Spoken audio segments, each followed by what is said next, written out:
15 Haziran'da operasyon başladı. 18 Haziran'da bir sivil hayatını kaybetti. Yine 19 Haziran'da Doğuk'ta 4 kişi hayatını kaybetti, 4 sivil. 19 Haziran'da yine bir sivil hayatını kaybetti.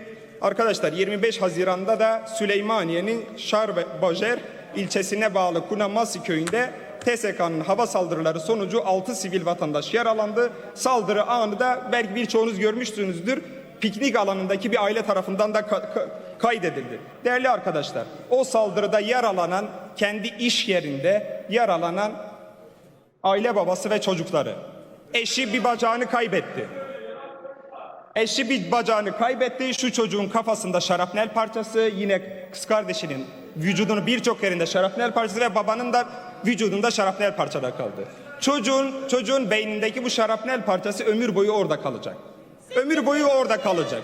Ömür boyu orada kalacak ve maalesef ki beyin felcine bile sebep olabilir.